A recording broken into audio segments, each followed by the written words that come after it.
પશ્ચિમ ભારતની કલા સંસ્કૃતિ અને વારસાનો અનુકૂળ સંગમ સૌરાષ્ટ્રનો માધવપુર ગેરનો મેળો આગામી 1 એપ્રિલથી 10 એપ્રિલ સુધી યોજવાનો છે। આ મેળાનું આયોજન રમતગમત યુવા અને સાંસ્કૃતિક પ્રવૃત્તિ વિભાગ દ્વારા કરવામાં આવશે। આ મેળામાં રાજ્યભરમાંથી 400 જેટલા કલાકારો આવવાના છે, જેના ભાગરૂપે વડોદરાના અકોટા સ્ટેડિયમ ખાતે પણ કાર્યક્રમનું આયોજન 2 એપ્રિલના રોજ કરાયું છે, જેના ભાગરૂપે આજે વડોદરા મહાનગરપાલિકામાં એક બેઠક મળી હતી। આ બેઠક મેયરની અધ્યક્ષતામાં મળી હતી। મ્યુનિસિપલ કમિશનર, કલેક્ટર તથા ચેરમેન ડોક્ટર શીતલ મિસ્ત્રી ઉપસ્થિત રહ્યા હતા, જેમાં ધાર્મિક અને સામાજિક સંસ્થાઓના હોદ્દેદારોને વિશેષ આમંત્રણ પાઠવાયું હતું।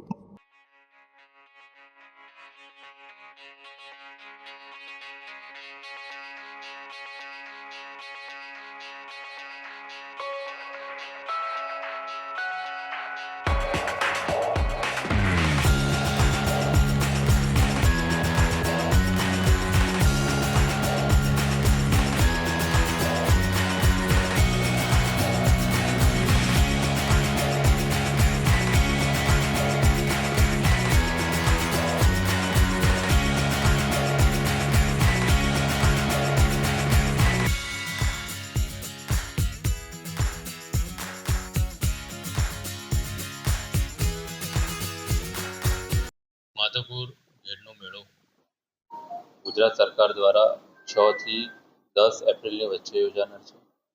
માનનીય મુખ્યમંત્રી સાહેબ 6 તારીખે સાંજે 6 કલાકે એનું ઉદ્ઘાટન થવાનું છે।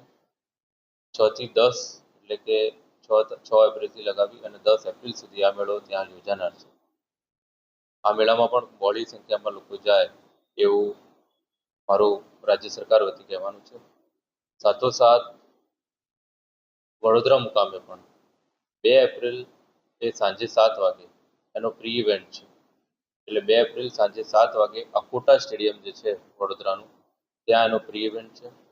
ત્યાં પણ બહોળી સંખ્યામાં લોકો પાર્ટિસિપેટ કરે એ કાર્યક્રમને નિહાળે એવી બધાને જાહેર આમંત્રણ છે। સાથોસાથ મુખ્ય બાબત એ છે કે નોર્થ ઇસ્ટના 200 કલાકારો અને ગુજરાતના 200 કલાકારો, બંને કલાકારો નોર્થ ઇસ્ટ અને ગુજરાત કલાકારો ત્યાં સાંસ્કૃતિક પ્રોગ્રામ પ્રસ્તુત કરવાના છે। બધા નગરવાસીઓને જાહેર નિમંત્રણ છે કે ત્યાં આવે। બુક માય શો જે છે એના પર પણ એનું રજીસ્ટ્રેશન થઈ શકશે। એટલે પુનઃ એકવાર 2 એપ્રિલ સાંજે 7 વાગે અકોટા સ્ટેડિયમ ખાતે આ પ્રોગ્રામ જે પ્રી ઇવેન્ટ માધવપુર ગેરના મેળાનો છે એ નિહાળવા લોકો ખૂબ આવે એ માટે હું બધાને નિમંત્રણ આપું છું।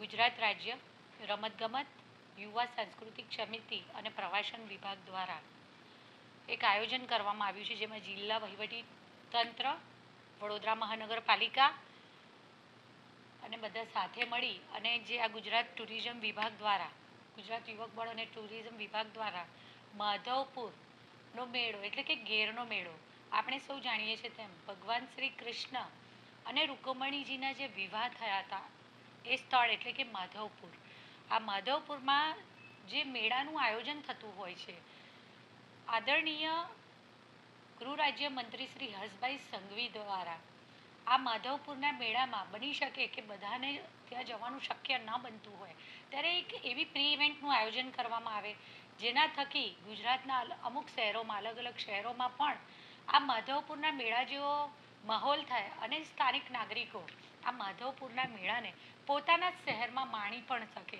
ત્યારે વડોદરા શહેર પણ એમાંનું એક શહેર છે કે જ્યાં આયોજન કરવામાં આવ્યું છે। 2 એપ્રિલના રોજ સાંજે 7 વાગે અકોટા સ્ટેડિયમ ખાતે આયોજન કરવામાં આવ્યું છે, જેમાં દેશભરમાંથી કુલ 400 જેટલા કલાકારો આવી અને પરફોર્મન્સ કરવાના છે।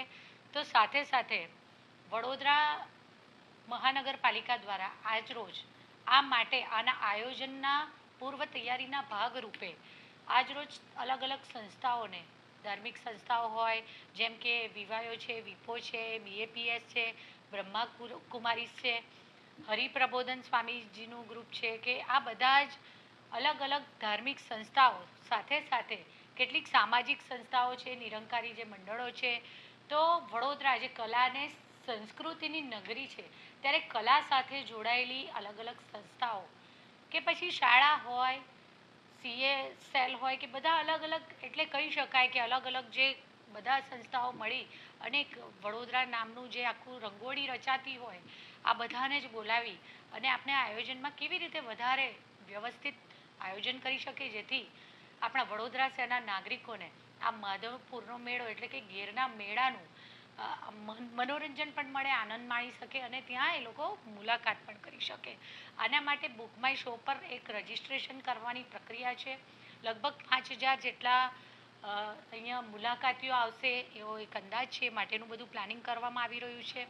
હું આપ સૌ મીડિયાના માધ્યમથી મારા વડોદરા શહેરના નાગરિકોને આમંત્રણ પાઠવું છું કે 2 એપ્રિલ 2025ના રોજ જે આકોટા સ્ટેડિયમ ખાતે માધવપુરનો મેળો એટલે કે ગેરના મેળાનું જે પ્રી ઇવેન્ટનું આયોજન કરવામાં આવ્યું છે, આપ સૌ એમાં ભાગ લો અને આ મેળાનું જે આપણે અહીંયા દ્રશ્ય ઊભી કરી શકે એ માટે 400 જેટલા કલાકારો પણ પરફોર્મ કરી રહ્યા છે. તો આપણે સૌ વડોદરાવાસીઓ આ મેળામાં આપણે સૌ પણ વિઝિટ કરીએ. આભાર. વિરાસત और વિકાસ જે વિવિધતામાં એકતા ભારતીય સંસ્કૃતિમાં જોવા મળે છે. અલગ અલગ સંસ્કૃતિનો સંગમ એટલે ભારત દુનિયાનો સૌથી મોટો ડેમોક્રેટિક દેશ. અને 15મી સેન્ચુરીમાં પોરબંદર જિલ્લાના માધવપુર ઘેડ ખાતે માધવરાયનું મંદિર છે અને આ મંદિર પર કૃષ્ણ ભગવાન અને રૂકમણીજીના વિવાહ થયા તેની યાદમાં દર વર્ષે માધવપુર ઘેડનો મેળો યોજાય છે. આ મેળો રામનવમીથી લઈને 5 દિવસ સુધી ચાલતો હોય છે. 6 એપ્રિલથી 10મી એપ્રિલ સુધી આ મેળો માધવપુર ઘેડમાં યોજાવાનો છે. આ ઇવેન્ટને ખૂબ મોટું કદ મળે અને ખાસ કરીને ઉત્તર પૂર્વીય રાજ્યના કલાકારો અને ગુજરાતના કલાકારો પોતાની જે આર્ટ, નૃત્ય અને ફોક ડાન્સ છે એનું જે એક્ઝિબિશન કરવાના છે. માધવપુરના ઘેડમાં ભક્તિ અને કલાનો સંગમ, ઉત્તર પૂર્વી રાજ્ય અને ગુજરાતનો સંગમ જોવા મળતો હોય છે.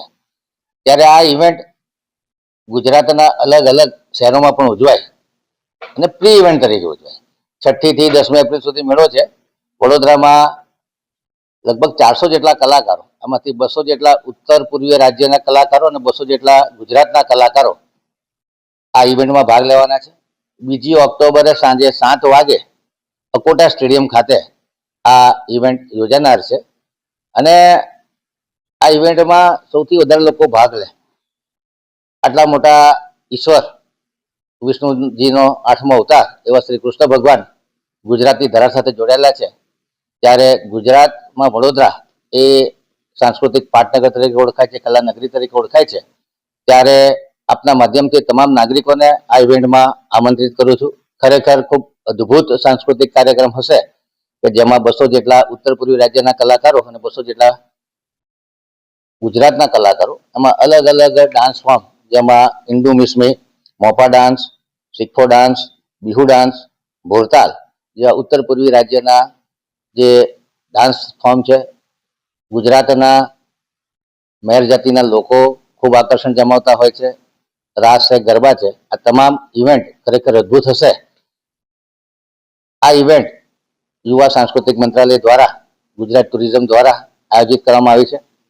વડોદરા નાગરિકો વિવિધતામાં એકતા, મહારાજા સયાજીરાવ ગાયકવાડનું કોસ્મોપોલિટન સિટી, અલગ અલગ જાતિના લોકો જ્યારે અહીંયા વસતા હોય અને કૃષ્ણ આપણા આરાધ્ય દેવ હોય ત્યારે એમની યાદમાં આ જે કાર્યક્રમ થતો હોય ત્યારે આપણે વડોદરા વાસીઓ સૌ સૌભાગી બનીએ અને આ ઇવેન્ટને એક સક્સેસફુલ બનાવીએ અને આખા વર્લ્ડ લેવલ પર કે જે કૃષ્ણ ભગવાનની ભક્તિ, હરે રામા હરે કૃષ્ણ ઇસ્કોન દ્વારા જે આ મુવમેન્ટ આખા વર્લ્ડમાં ફેલાયેલી છે, ગીતાનું જ્ઞાન આખા વર્લ્ડમાં ફેલાયેલું છે, ત્યારે આ ઇવેન્ટને ખરેખર આપણે ખૂબ સક્સેસફુલ ઇવેન્ટ બનાવીએ. આ માટે સૌ નાગરિકોને આમંત્રિત કરું છું અને જે કલાકારો આમાં સહભાગી થવાના છે સૌને અભિનંદન.